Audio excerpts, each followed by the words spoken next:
From not being allowed at UFC events outside the US because of his views, to making female athletes like Leah Thomas feel super uncomfortable, let's look at how Joe Rogan's sexist views caught up to him.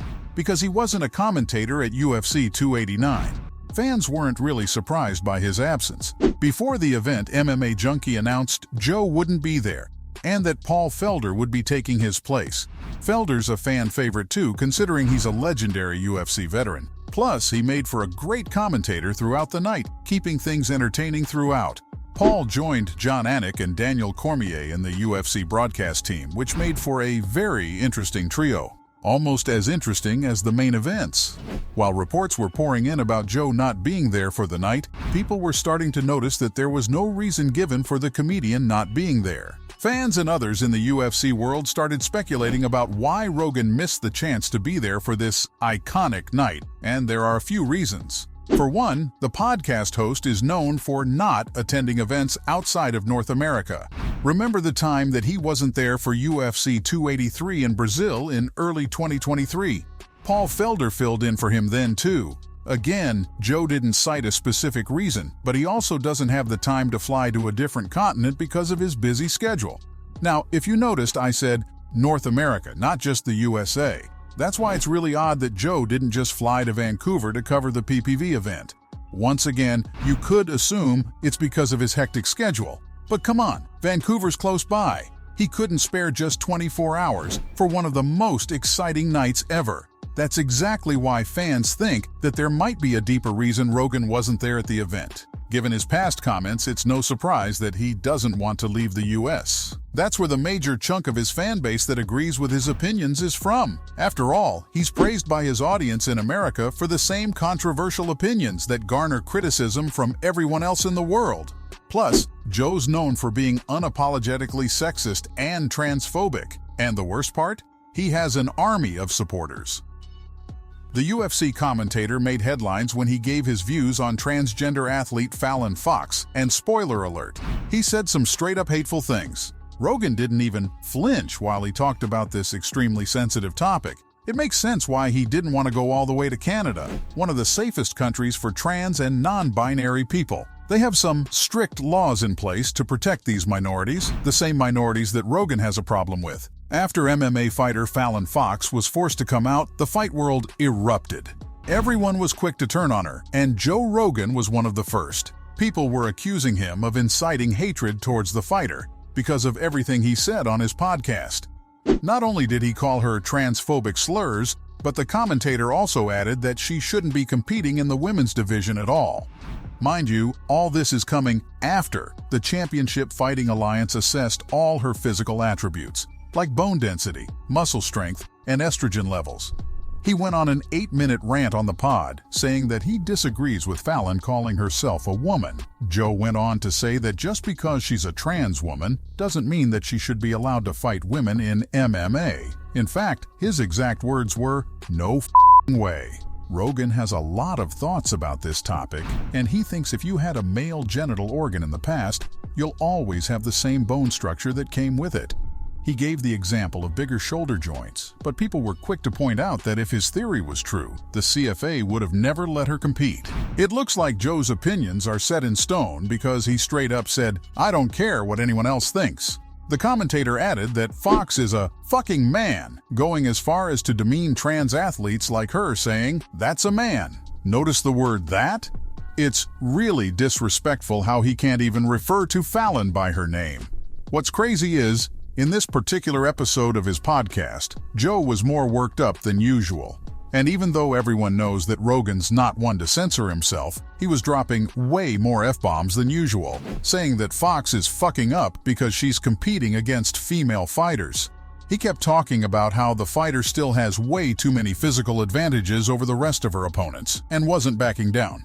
Joe also took the insults to another level when he said that Fox is huge and has a fucking man's face. The host tried to do some damage control by saying that he supports the MMA artist's right to live as a woman, but not to fight women.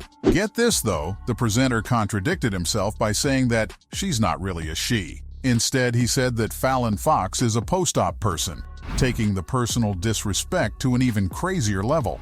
Joe also went on to say that the operation doesn't change your bone density, and coincidentally didn't mention where he got that info from. He also added that males are built different, and they're thicker and stronger in every way.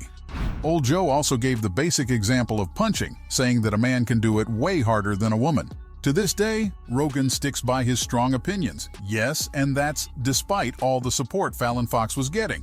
Fighters like Liz Carmouche came out and openly made a statement encouraging the athlete. Liz, being the UFC's first openly gay athlete, is no stranger to public outrage, so she made it her mission to support Fallon. In fact, Girlrilla, as she's called, said that she would very happily accept Fox as an opponent if she joined the 135-pound UFC division. Even John Jones, the current UFC heavyweight champion, has praised Fallon Fox. Bones commented on how strong she is for standing tall, even after all the hate that was thrown her way, and even said that Matt Mitrione, an open critic of the MMA fighter, is a terrible person. Considering all the backlash that Joe Rogan gets from pros and fans, it's no surprise he needs to take a step back from public events like UFC 289 sometimes. Sadly, a lot of people also share his extreme views, and ex-UFC women's bantamweight champion Miesha Tate feels the same way. She said that she simply wouldn't fight a transgender athlete because of safety concerns. Matt Hughes, too, wasn't afraid to share his thoughts, referring to Fox as "it" when he was asked about whether or not he would take on her in a fight. While the internet was exploding, Fallon decided that it was time for her to hang it up forever and retired from MMA in 2014. All the negativity clearly got to her, and she decided to do what's best for her mental health. Even though she was the target of all the bigots in the MMA world, Fallon still made history for being the first ever trans athlete in the sport. She also finished her career with a solid 5-1 record, which only made Joe Rogan and others like him angrier. Even today, the presenter feels very strongly about transgender athletes, and that's why people are campaigning for him to be deplatformed. The Canadians probably wouldn't have given him too much support. At the end of the day, though, this Joe Rogan situation is really sticky. On one hand, he's an excellent commentator, noticing things usually nobody else notices. Take the Alexa Grasso versus Valentino Shevchenko fight at UFC 285, where he made an interesting observation about the choke Grasso had on Shevchenko. He knew that the tight squeeze Alexa had her opponent in wasn't an ordinary one, something that nobody, not even the fans, paid attention to. Alexa's strength was something else, and Joe recognized it before anyone could even register what was happening.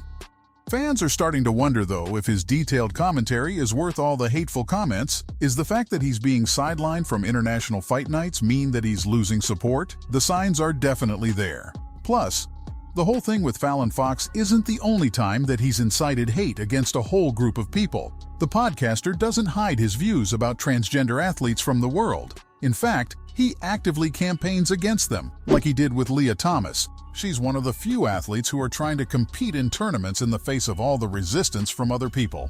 When ESPN featured her as a part of their Women's History Month campaign, he went ballistic. Not only did he say that the whole thing is madness, he talked about something really personal, like how Leah has slept with women. That's honestly insane. No wonder he's appearing in public less and less, preferring to use his podcast to voice his hotly contested opinions. It looks like years of sexism are finally catching up to Joe, and he's missing out on big career opportunities. So, from making female athletes like Leah Thomas feel super uncomfortable, to not being allowed at UFC events outside the US because of his views, this was how Joe Rogan's sexist views caught up to him, because he wasn't at the commentating desk at UFC 289.